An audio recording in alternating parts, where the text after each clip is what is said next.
Morning, everybody. We should get started here, but before we do, Dr. Neglia has some comments. Morning, everyone. So I just wanted to take a minute and comment on President Kaler's email to the faculty on Monday regarding Dr. Jackson's interviews at the University of Iowa for the dean position. So first off, I have to tell you that I did not know about this in advance. I found out about this Monday, essentially with everyone else. Had about an hour's warning from the UMP board that this was going to come out. I did, and I haven't spoken to Dr. Jackson since. He apparently arrived back in town last night, and I imagine we'll hear something from him. He is one of the finalists for the job. I am assuming that since he's allowed himself to become a finalist, if he's offered the job, he'll probably accept the job if it meets his needs. And that puts us in an awkward situation as a department with our ongoing discussions with Children's, the ongoing discussions with Fairview, puts us in a challenge. So I did speak with President Kaler yesterday afternoon specifically about this and how it may or may not impact our discussions with Children's of Minnesota.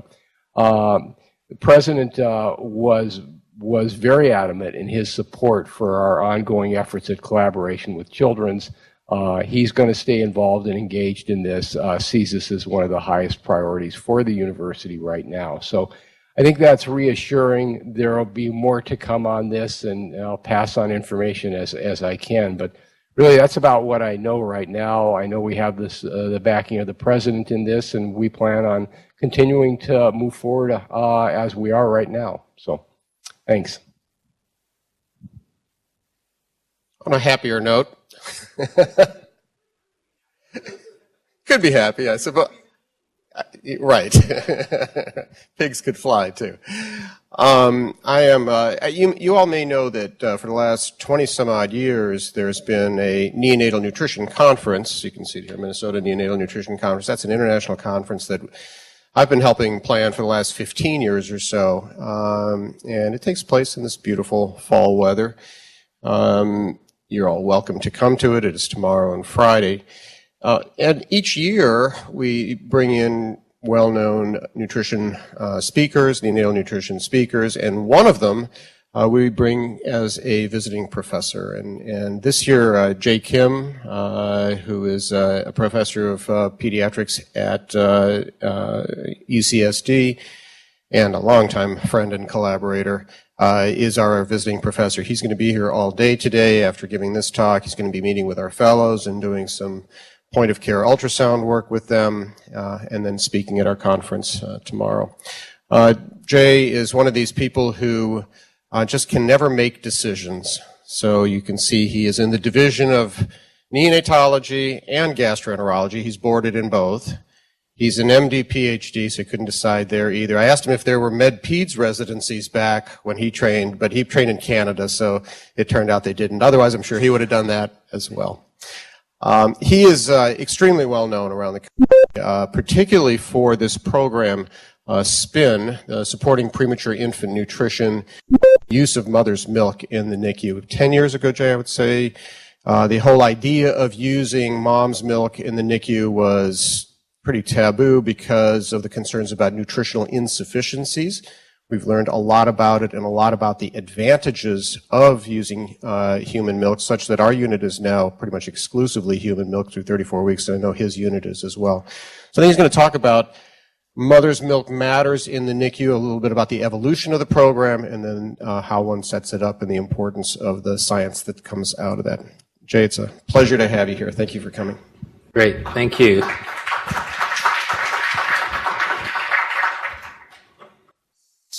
So it's very nice to be here and to obviously talk about a topic that's very close and dear to my heart. And I have a fair number of slides, so I might flip through a few just because the time's a little more compressed. But I want to give you perspective of what we're seeing from the neonatal perspective when it comes in over the last sort of 10 years. Some of the trends that have happening and give you a sense of what's to come. Okay, back to the computer. Okay, these are my disclosures. So this is not where we want to go. And in honesty, I think we got to a place where, this is actually the curve I wanted, where we struggled, as Dr. Georgiev had mentioned, in trying to use human milk initially as a strategy. It wasn't that we kind of never thought about it, but we actually thought about it, and then it became difficult to grow babies, to develop babies on just plain human milk. So preterm formula and bovine-based formula was very, very predominant because of those reasons. But what we're seeing over the last 10 years is, and this is sort of me just putting ballpark sort of trends, is a reduction in the preterm formula use and a surge in use of human milk and human milk derivatives, including donor milk and obviously mother's own milk, all sort of byproducts of donor milk that are being commercially processed, etc.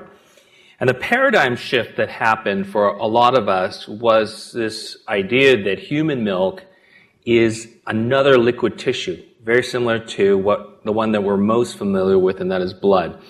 And it's similar in the sense that it's got a whole gamut of cellular components and nutritive components and bioactive components, such that it becomes a really dynamic and very complex fluid. And the cellular components that are there are of two natures. It's both, used to be just a lot of focus on what's human, so the human cells, the mammalian cells that are in there, that are the anti-infective immunologic cells that are present. And we realize even more now that there are bacteria and potentially other microbes in the milk that are actually turning out to be quite important to its function. And as we slice and dice the components of mother's milk, we recognize that there are differences between sort of infant formula and human milk when we look at the parts of the macronutrients. If we look at protein and a lot of emphasis now on protein and the protein specificity, that we have human proteins that are quite different in composition, but also very much reduced in terms of the morbidity that bovine proteins compared to bovine proteins. And in the carbohydrate group, most people think that's fairly simple and well understood, that lactose is the bulk sugar, but we've recognized now that there's an entire class of sugars that are present in mother's milk, far more than it is in cow's milk, that confer a prebiotic effect. And then we're really just at the beginning of trying to carve out what that represents, because it's such a large component. And then if we look at even fat globules and fat components of milk, it's vastly different in terms of composition, vastly different in terms of structure and size of the fat globules, etc. And then micronutrients, there are unique differences. I don't want to spend too much there. But part of that paradigm shift is the recognition that there are so many bioactive factors present in milk that have multitude of effects, including antimicrobial effects, anti-inflammatory effects, and even digestive enzymes that are built into the milk to actually auto-digest itself once it gets to the small bowel, which I think is a very cool design. So this is a prematurity chart across the country, and we can see that we're still struggling a little bit with respect to prematurity. There was a period where we were actually starting to get better. If you looked at the statistics, down from sort of almost 13% to 12, 11, et cetera. And then recently it's actually did a little uptick the other way. So prematurity is not going away anytime soon. And what we see is that, depending on the country, but the U.S. seems to have a bigger burden of prematurity. And so with that burden comes a lot more morbidity and a lot more costs. And one of the challenges we have, and we just recently had an infant that was right at that sort of limit of viability. So 40 weeks is term for gestation, and we now dip, believe it or not, all the way down to close to half term. So our babies are coming out sometimes 22, 23 weeks at the size of our hand. And I think that is daunting, because when we look at the GI tract and think, how on earth do you have a baby the size of your hand have functionality with respect to the gut?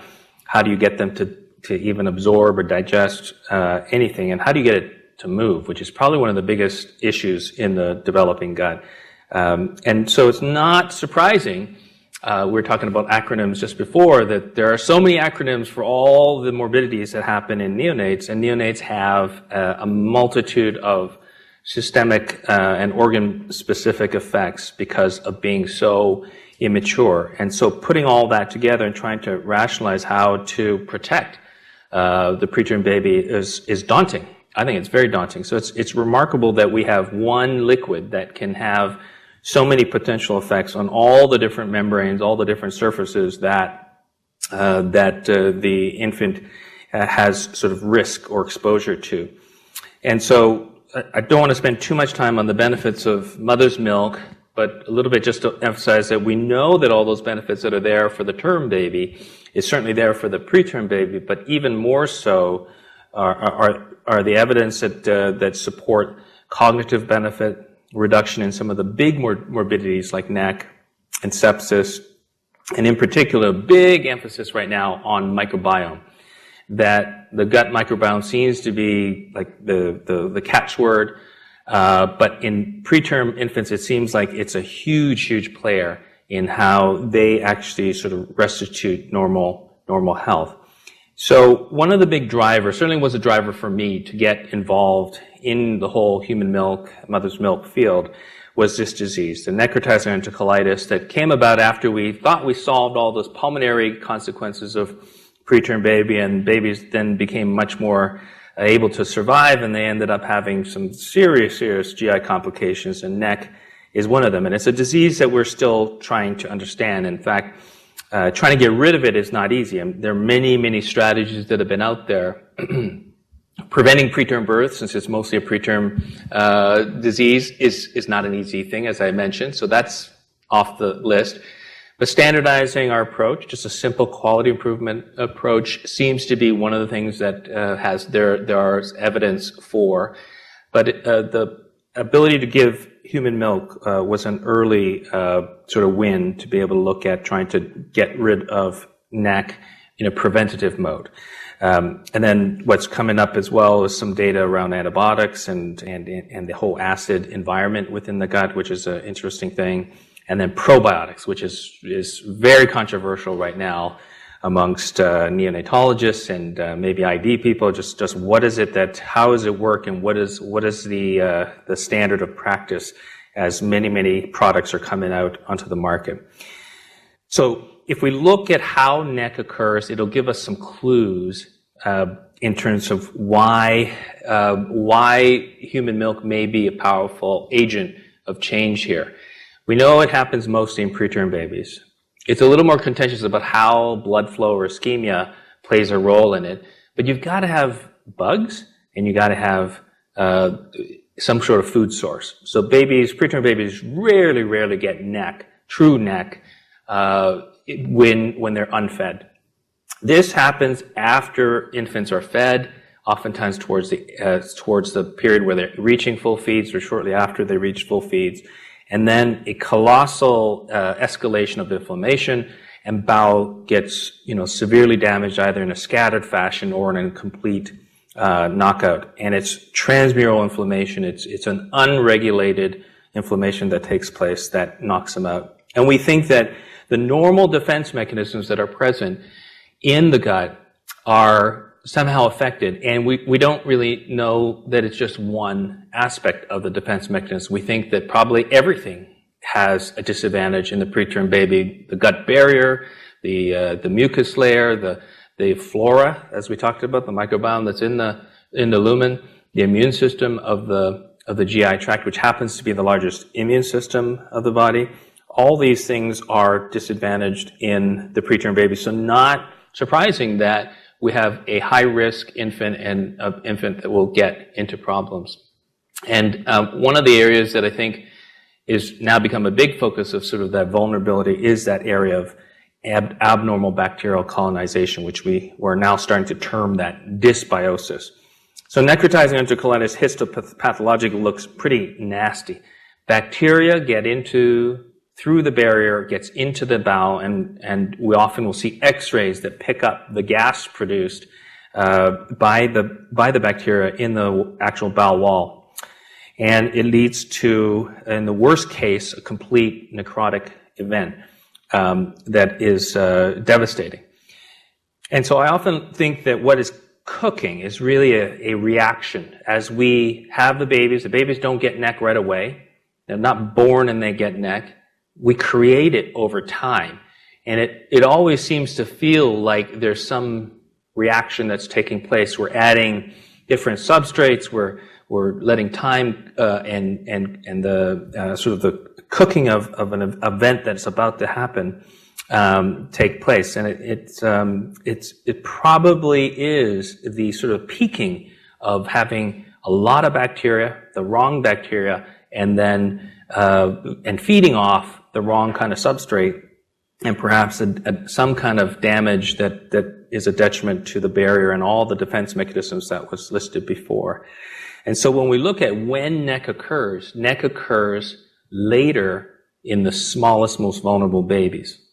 So that's counter to the way you would think, but when you think that if it's tied to feeding, we know that the smallest babies feed slowest, so they don't reach that peak of full feeds until many, many days later. So this is one of the prevailing thoughts that why we get this sort of reversal or inverse relationship, that preterm babies that are the size of my hand don't get neck until many, many weeks later. And then what happens to these babies is obviously devastating. I work with in a very powerful parent support group called Neck Society, and these are parents who have either lost babies to neck or had severe morbidity, lost bowel because of the disease, and has a devastating effect on the families. And even after they get through the crisis, many of these infants suffer either loss of bowel and short bowel intestinal failure or intestinal dysfunction, but also they are, as a group, at higher risk for neurodevelopmental impairments. So it's bad enough you get sick when you're small, but then you're also disadvantaged long term. And most of the emphasis that we've had in trying to get a handle on this disease has not been in the management after the disease occurs. Once that the horses are out, it's extremely difficult to contain this condition and kind of reduce the damage. So most of the energy right now has been in the area of prevention. And so it's interesting that there's quite a lot of data now that show this drug dose effect, that the more a preterm baby drinks mother's milk, the less chance that baby has of developing necrotizing enterocolitis. So it's very similar to a drug. And the only thing that we don't have is what is the agent? You know, since there's hundreds and hundreds of different agents that are found in the milk, is it one agent? Are there multiple things that all kind of come together? And how do we understand that? So one of the perspectives that I have, and this is, since my title was a little more political, is just to kind of put this out there. And it's been a battle for me to understand why we are stuck at this level. And that is the sense that we have a fair number of preterm babies. It obviously is a subpopulation of the newborn population, which is a subpopulation of pediatrics, and it's a subpopulation of subpopulation. But 10%, let's say, of preterm babies develop neck. And if we know that regardless of the data, 30 to 50% of them need surgery, and of those that go to surgery, half of them, pretty much the statistics, close to half of them die. And if we knew that there was a product, drug, or human milk that could actually reduce neck by a significant amount, and 50% is conservative, then shouldn't all babies in the country be on human milk? And, you know, you can argue the duration and the kind of the quality of the milk, et cetera, but this is not the case right now. And I would argue that if I took the same statistics and scaled it up and said, these are now the statistics for the term newborn, which is, you know, considerably larger population, I don't think we would be sitting around and sort of dawdling on maybe we, you know, have a choice between mom's milk versus infant formula. And that's the challenge that we have, is that there's a little bit of inertia that is in this area, partly because we're not dealing with a classified drug. We're dealing with a milk, a nutritional, and people kind of get soft at that level. And I think we have to change that. The struggle we have in the preterm area is that mothers who have preterm babies don't make as much milk. They have a much harder time for a lot of reasons that their milk production is at risk. So oftentimes half the amount of what a normal, healthy term mother would have. And a lot has to do not necessarily with the biology of their mammary gland, but of the circumstances that they find them in. And studies that show that the sort of the whole lactation process is so time sensitive that if you get to a mom, we often say get to a mom within the first 6 hours to get them to pump and get milk going, that increases their success rate for making milk long term. There's now data that suggests if you get there within the first 1 or 2 hours, that's different from even getting there within the first 6 hours. So the mammary gland responds very much in a time-sensitive manner. And imagine 3/4 of our babies that are preterm are being delivered by C-section. So a mom who's just come out of a C-section, you're not thinking in the first hour, how do I get the milk out of her mammary gland? I can't remember. I think this was in Oakland, or San Francisco. I've forgotten. But it was sort of like the cultural challenge that we have of getting mothers' rooms in the workplace. And this one, there's a competition of a yoga room right next to a mother's room. And I think it's sort of a statement, coming from Canada originally, where it was 6 months of maternity leave way back, and now it's a year of maternity leave. And as a program director, I have fellows who literally, I had one who had twins, and she literally came and back and forth. Like, she wanted to only take 8 weeks, and I forced her to take a little bit more time. It's challenging in our country to be able to really protect that whole space of motherhood, but also of lactation. And so lactation is threatened. So imagine a lot of our moms are, not only do they struggle at the beginning to initiate, but then they have to go back to work. And sustaining that productivity is really, really difficult. So when recognizing that mothers of preterm babies have difficulty starting off the milk, and knowing that there's a potential for exposure to bovine-based formulas, we think that we need to substitute, and the substitute turns out to be pasteurized donor milk, because really the idea that we can artificially make a milk that's as good as mother's milk is a little bit foolish at this time, at least. I think maybe, in the next 10 years, someone will master the sort of the breast tissue or mammary gland in a dish and make it produce. And, people have tried. I think that 3-dimensional culture and all that stuff could maybe get us to that point, but it hasn't. And so we have to lean on sort of nature's ability to produce a product and figure out a way to collect it and to distribute it and to provide it for babies, if we truly believe that humanizing the diet of the preterm baby is really, really important. And so we needed to lean a little bit on donor milk, which has a long history in America, over 100 years, where we've really been able to have a product whether it was wet weaning, but really actually storing and pasteurizing over many, many decades.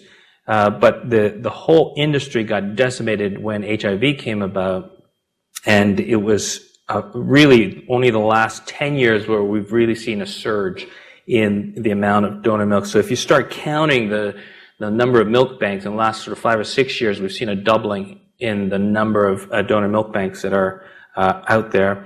And the primary driver now are the preterm babies. That's the market that is driving this. And so it's a wonderful thing that we're seeing this surge. But I have to say that alongside that, we have to be careful that we're not completely making donor human milk equivalent to mother's own milk. And if you look at clearly the pros of using donor milk are strong. It's human, based, and it still retains a significant portion of the biologic activity. And there's arguments about whether it's good to pool different mother's milk and give it to babies because there's an individualization that sometimes may be important.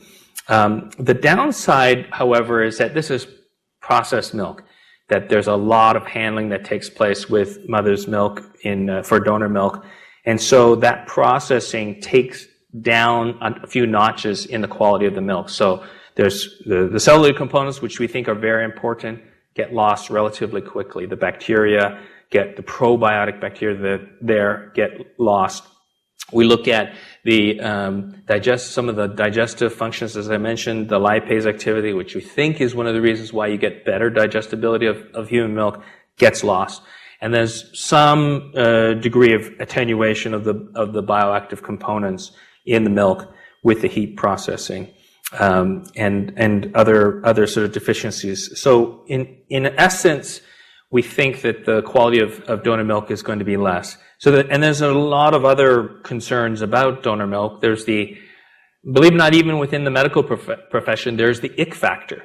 That, someone else's milk. Like, we're fine with giving someone else's blood to a baby, but give someone else's milk, that's a bit icky. And so there's sort of that cultural issue, but then other issues that come about, and that is sort of trying to get back to the quality of the milk. What are the concerns? And then the cost, which comes into play because it's still not standard of care across all the U.S.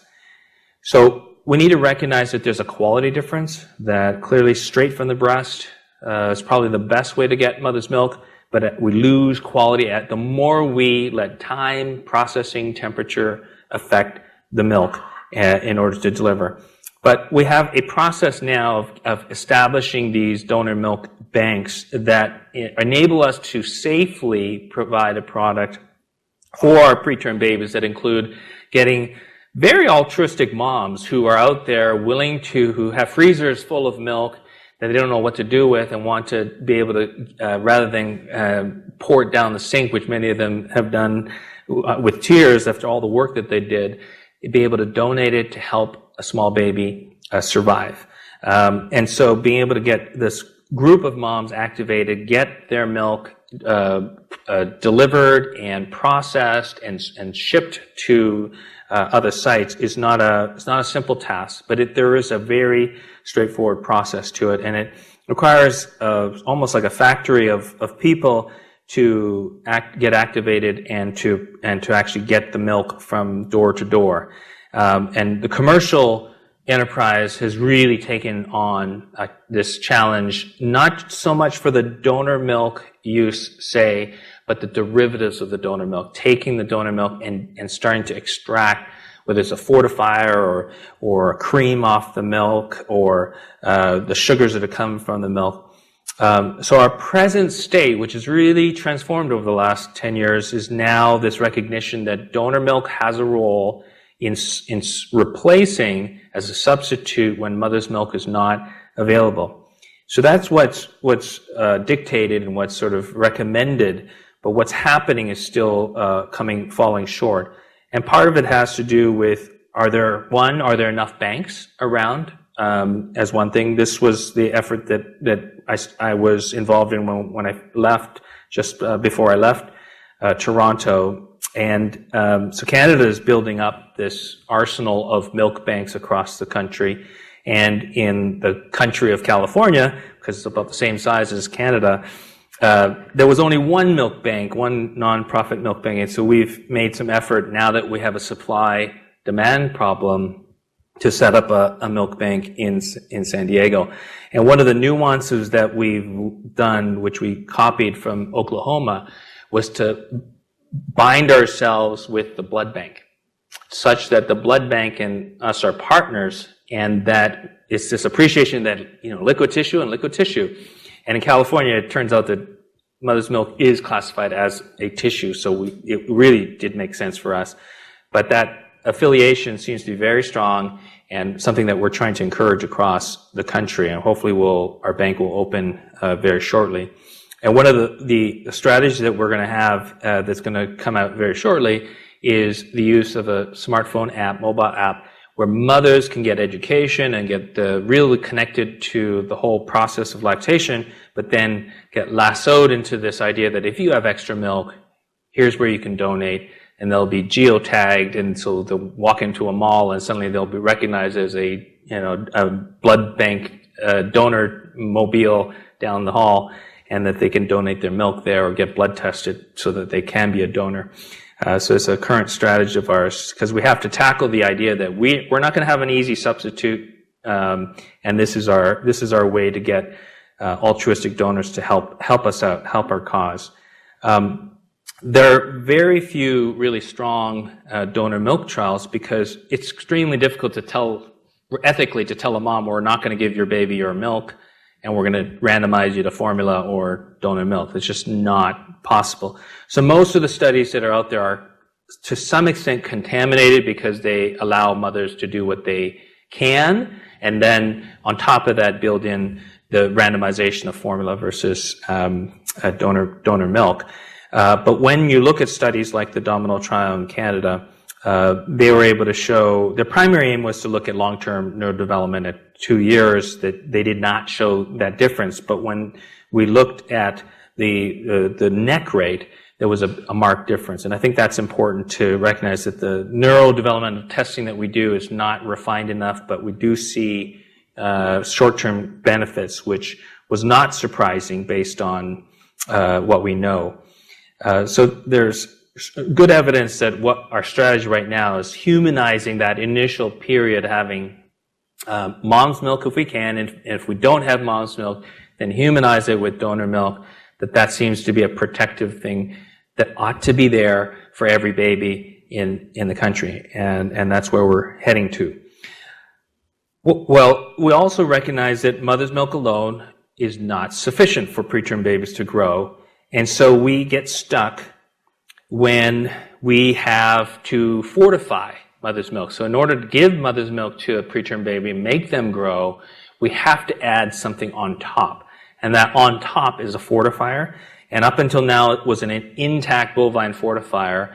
And only recently have we converted that to a hydrolyzed protein-based product. Still bovine, but hydrolyzed. And so we don't have the answer. Is that a good thing? Is that a bad thing? The market just absorbed these products, and now we're going to find out if it was or was not a good thing. But there has been some exploration by the commercial entities to look at humanizing even the fortifier and ask the question, is that better than the model where you have mom's milk plus a bovine-based fortifier?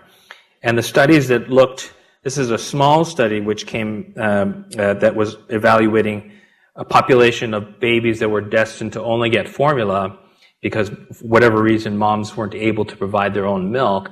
And so they were randomized to the perfect structure if you're trying to do a study design, all formula or all donor product, including the fortifier. And they showed a very clear difference in neck and in surgical neck. Surgical neck is the one that we really care about because we don't like it when they lose pieces of bowel. But it was a very small study, but surprisingly the differences were evident even in that small study. A slightly larger study looked at just trying to change predominantly the fortifier and see if you added a human-based fortifier or a bovine-based fortifier, and this is the intact one that we had before, the intact protein, that there was marked differences, reduction in neck and reduction in surgical neck. In fact, the ones that had surgical neck in the human group turned out to have protocol violations, so they had partial exposure to bovine, which I thought was very interesting. These studies also showed that there was a reduction in the number of TPN days, which makes sense since if they were less sick, they would be able to get off TPN faster. And the impact on mortality is not trivial. The babies die more because they have more neck, more surgical neck, and so the risk of death is there when every time we expose a baby to a bovine product, and in particular when we're looking at even the intact tiny little powder that we add on top of mom's milk seems to have a potential effect. And In terms of looking at costs, if you look at those centers that's subsequent to the use of these sort of humanized products, there's definitely a cost differential. And we already know that medical neck and surgical neck costs a lot of money. And one can do the math and scale up and show that there's a significant cost savings when you're able to reduce neck. Even in one institution by a few cases of surgical neck, that's, $400,000, probably close to $500,000 by just preventing a few cases of surgical neck. So it's something that we're still struggling trying to grapple with, why the costs don't drive change. I already talked about the TPN. A very tantalizing study that came out was retrospective, but it took centers that had converted to the all-human diet as described. And what they found when they looked, because it was a fairly large number of babies, was not only did they see this lower incidence of neck, but they also and mortality, but they also showed lower incidence of sepsis, lower incidence of retinopathy of prematurity, and lower incidence of BPD or chronic lung disease. And it is even if they control for other factors. And I think what's interesting is that we're probably trying to unravel in the next 5 years, 10 years, how these mechanisms may be present if they are, and do more prospective evaluation of human milk and all these other morbidities, not just the bowel morbidities of the preterm baby, but other morbidities. And the perspective we have in looking at, the development of neck is not only identifying what are the benefits in mother's milk that actually cause and protective effects, but also thinking that there's something negative about intact bovine protein specific, because that seems to be the agent. But we don't know the mechanism. But it's both at play, and that's what's driving us more and more to a mother's milk diet. So part of our challenge in the last 5 to 10 years is, as we become more human milk dominant and pro mother's milk, we now have more responsibility. We own a lot more of the process of from the time mom pumps to when we deliver it to the baby. And it's fraught with lots of problems because we own every step. And one of the aspects that really is daunting is the fact that mothers are not the same. Mothers make milk of varying quality, quantity, components vary dramatically, such that even within the same mom, they're not making the same milk day to day, pump to pump.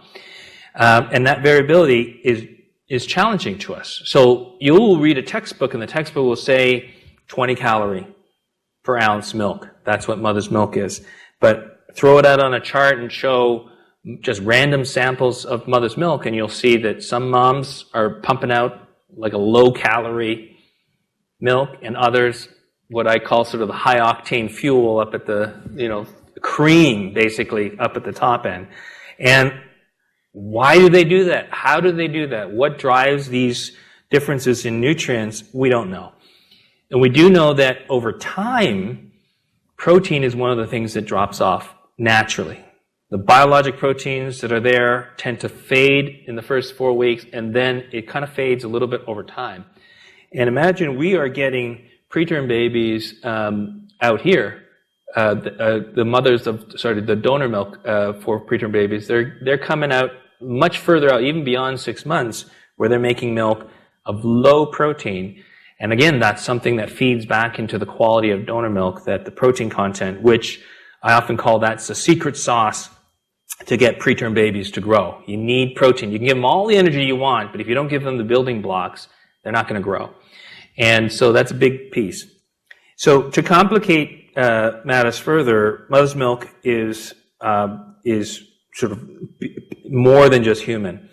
And there's a microbial community that's within the gland itself. So we're not talking about microbes that are on the breast that come out because the mom's pumping or because of baby suckling.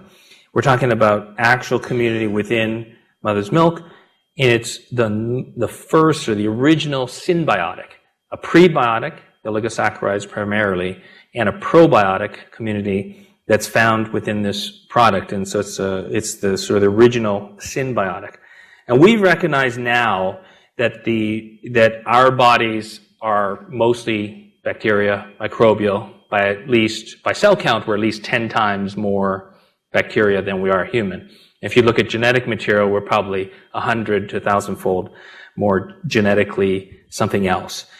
So we depend on this sort of exogenous liver, as some people term it, or the forgotten organ that sits outside of our body, but it's kind of sitting in the lumen of our body, and it's metabolically active, and it's crucial to our health.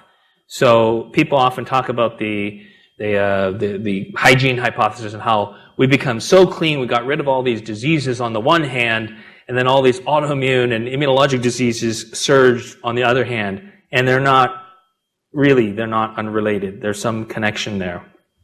And in preterms, we talk a lot about this dysbiosis, that we have a population that really are the classic dysbiotic group.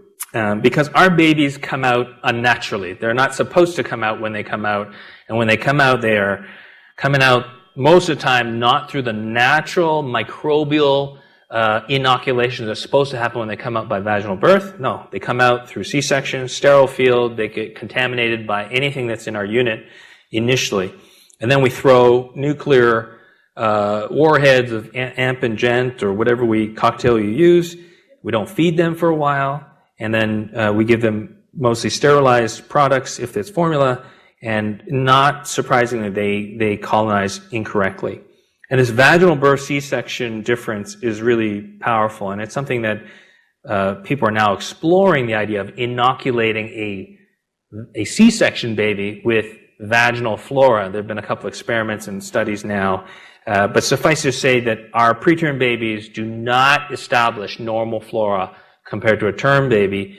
They don't start right away, so there's a slow time course. The number of bacteria and the diversity of the bacteria are different.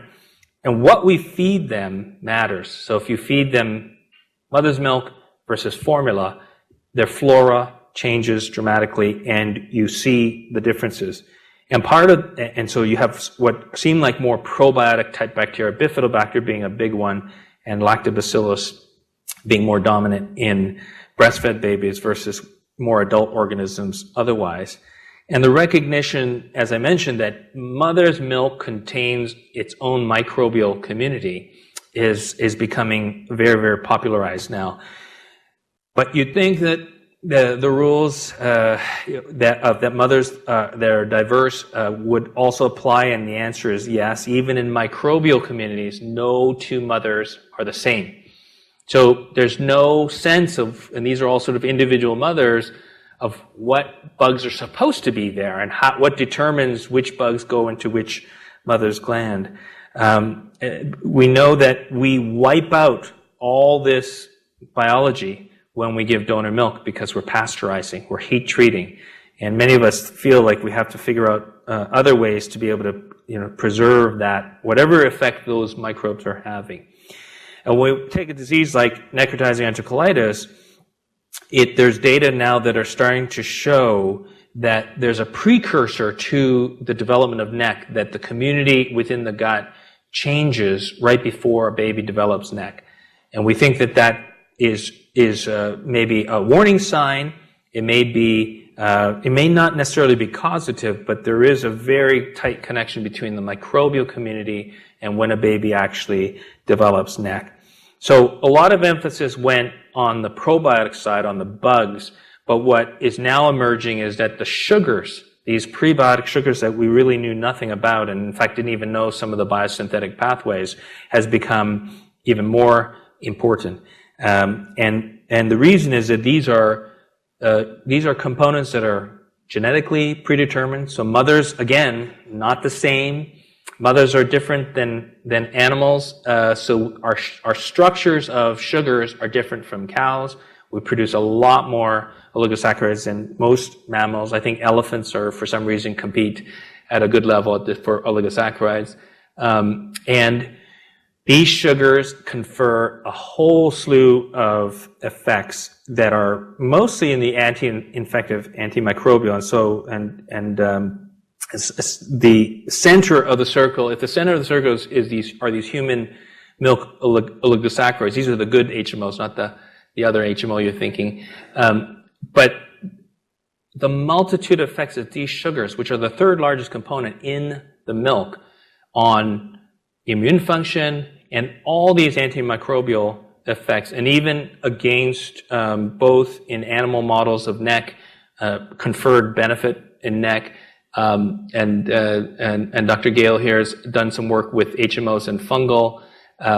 It's amazing that this group of sugars have such a strong pluripotent effect. And so what we see, the future of where everything is going is a movement towards more and more human based nutrition. So it's not just good enough to have mother's own milk, but now the derivation of donor milk to fill in the gaps where bovine protein comes into play is starting to feed in. Even addition of additional cream and protein and other biologic derivatives. There's oligosaccharide extraction from donor milk that's being looked at currently. So a whole bunch of things that can be addressed. And then the obvious question that you might have is, well, why not do something with the moms? What if we fed moms a protein shake or gave her like a different kind of health diet and exercise routine? What happens to her milk? Can we supercharge her milk and lacto-engineer her milk? And this would be fantastic. And I explored the research in this area, and really, we don't have a lot of good answers, and there's no secret dietary regimen or exercise regimen to make sort of high-charged ideal milk from moms. We do know that certain things cross over pretty fluidly. Fatty acids is probably one of the big ones. So a mom who only eats French fries and donuts will probably have a lot more trans fatty acids and a certain fatty acid profile that crosses over into her milk. But aside from that, we don't have a lot of knowledge about how we can address mom and her diet and other things that we can do for her health to make the milk different, which is a big disappointment. And that's why we still lean on more sort of artificial means of being able to process. So I said earlier that donor milk has predominantly been targeted now, and the whole industry is blooming because of the preterm market. But we haven't even touched other potential markets and other potential benefactors, and that includes the bigger babies, the late preterm infants, who oftentimes they get an early exposure of bovine and then they're able to get back onto mom's milk. Some of them have a prolonged period of infant formula that's bovine based. And do we know if there's some benefits there? There's work now looking at cancers, adult cancers and pediatric cancers, and the use of donor milk to help support that. Athletic performance, there's a black market of mother's milk out there where athletes are drinking breast milk to help their athletic performance and general well-being. So I think the future probably is going to, hopefully in a scientific manner, start to address some of these other areas. What we see is in that continuum of trying to address the health of the infants, that there are multiple morbidities in the preterm infant that I think we're going to start to really take on with the greater science around mother's milk. So, and this is years ago when we came up with a strategy to try and take a quality improvement structure like Baby Friendly and bring it down to the NICU and say, can we strategize standardized practice around human milk and nutrition so that people can get to the same platform, same starting place for babies. And we introduced this, and everything's on our website. But really the essence of this, the center of this, was trying to humanize and really bring a focus to mother's milk as a center of our program. And we have kept all our content out there to share, and we keep modifying everything over time, so it's open to people to take a look at. So I ask you one final question. So is it unethical to give a very low birth weight infant formula for the first few weeks of life? Now, given all that we know, given the movement that there is, and remember that we as a society often make rapid change after the tipping point, right? If you've heard of the term tipping point. So I think we've hit the tipping point. And to me, that means that we're going to get to the finish line, which means universal humanizing our babies very, very shortly. But how do we get there? What are the steps that are going to need to fill in the gaps is a little more challenging. But I think we've hit there as far as the recognition piece. So hopefully I've given you a sense of the trends that have been happening in the neonatal world, where mother's milk has become right in the center of the nutritional target. And what we're trying to do is improve and embellish to understand and take on the responsibility of what mother's milk is, and really to better the outcomes of our babies. And we really look forward to much more research in the future.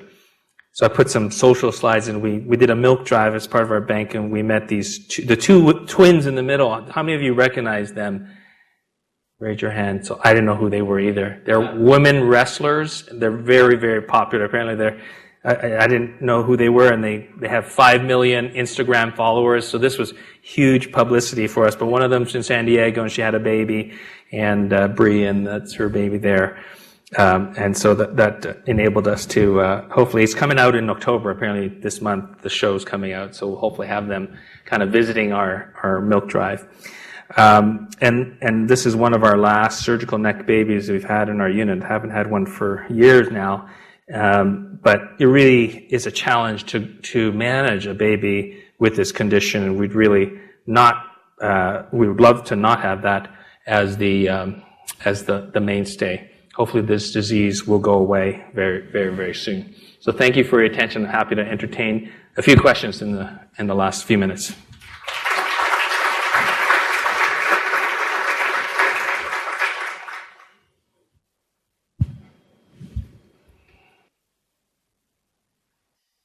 Are there any doubts about why Dr. Kim wins teaching awards? It's a great lecture. So just imagine that. Human milk for human babies, seal milk for seal babies, whale milk for whale. Yeah, what a concept. What a concept. Sue. Well, which is obviously, I mean, it's sort of in the end when you listen to it, you sort of say, well, duh. But the problem that I have, because of my particular subspecialties, I have babies that I take care of that can never have human milk. Are there ways to think about how it's still worth doing the, I guess, exploration we have to humanize other products? So a baby who has galactosemia could achieve some of the benefits of human milk when they can never have galactose, for example. So your thoughts on that? I think anything is possible. If you take a look at, there's many ways that you can process. So if you just take a look at sugars, if you're taking galactosemia, for instance, I mean, there are ways that you can extract and recompose. I mean, infant formula, for instance, is really a formulation of multiple products. So can we get to a point where we break certain things down?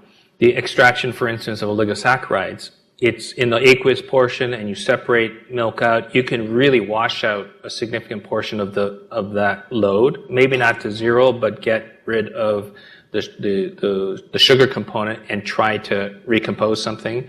In that case, it's all a matter of cost and will. Yeah, so I think that's where the challenge can be. We always think that the future is going to be far away, but the idea of actually growing, I kind of joke that it's there, but it's really not going to take anytime soon. But to have three-dimensional organ now is there. It's just a question of getting the right conditions and getting the mammary gland to grow and produce the way you want it to. And so trying to alter the structure of the cell culture or the three-dimensional organ, it's absolutely feasible. It's science fiction right now, but the technology is really, really moving fast. And so I could envision that as being a possibility for sure. The other thing to think about is what are the benefits of human milk that we can go back, maybe extract only certain components and bring it back to a population that can't drink certain elements of the milk. And that's very feasible to think about. So thank you for that talk. It seems as though it would be a testable hypothesis that the exogenous administration of probiotics could correct or prophylax against dysbiosis, hence leading to better outcomes. And my sense is that in the United States, we've been less willing to embrace that than neonatal units in other parts of the world. But I wondered if you could comment on the use of probiotics in the NICU, and do you do it? Where do you see the field going? What do you think of data such as it is that suggests that it improves outcomes in low birth weight preemies? Right. So all within about the next minute. It is a very controversial area right now. But what's clear is that there are definitely a good body of literature that support that probiotics are doing something.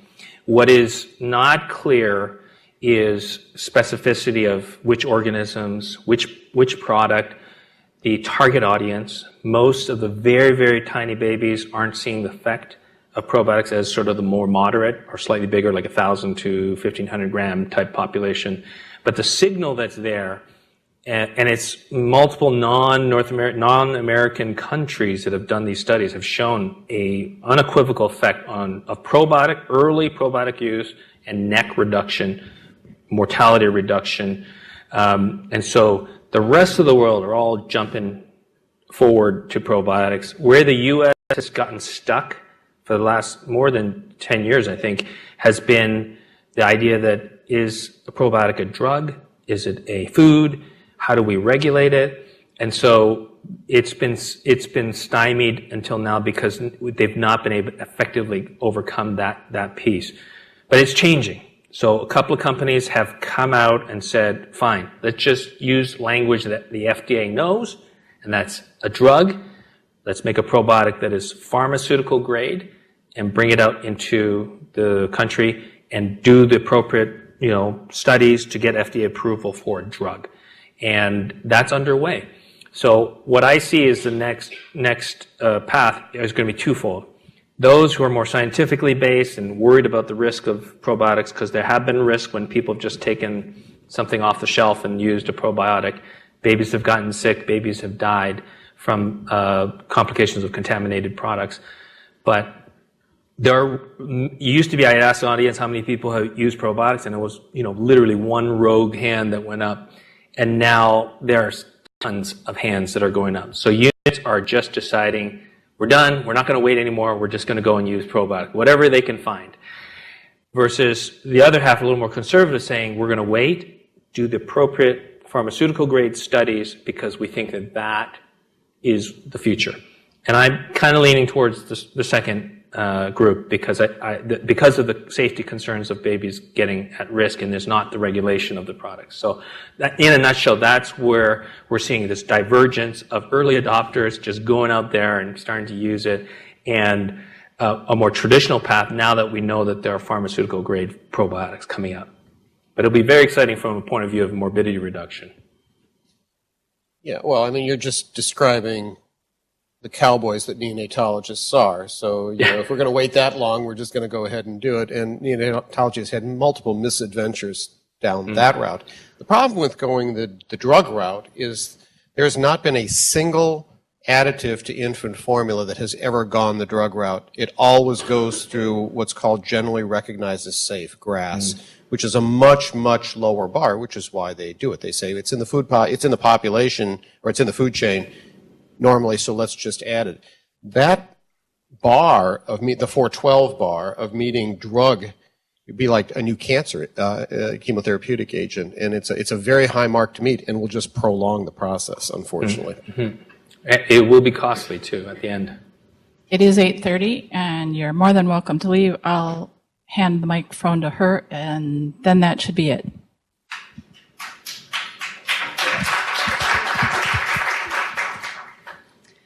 Hi, I just wanted to recognize the structural and policy factors with this. So you've made so we know that mother's own milk is superior to donor milk.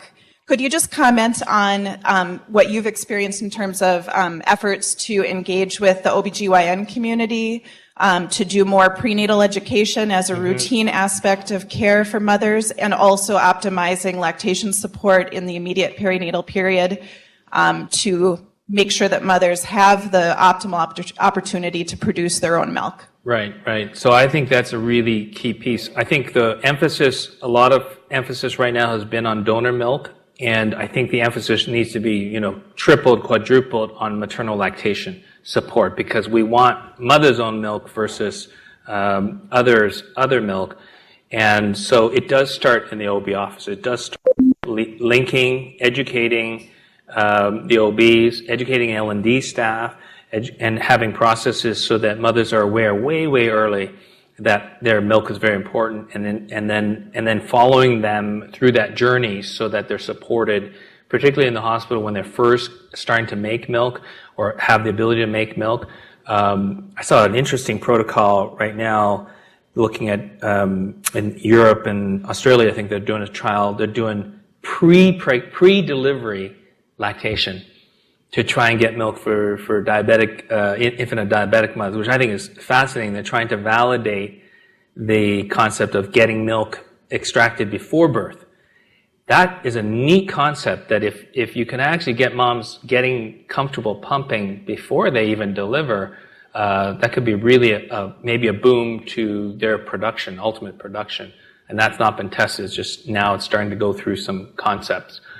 So I think that it would be great if our medical system really put more resources, money, effort in maternal lactation support, and education of all parties involved in that perinatal period. And it's not happening to the level that it can. And so my worry is that sometimes we emphasize donor milk and trying to get that bridge gapped when we really ought to be encouraging moms to pump themselves and figure out how to make the most out of the mothers as a target. Yeah, it's a very good question. Good. Well, thank you very much. Happy to answer any other questions in person. Great. Thank you so much, Jake. Wonderful talk.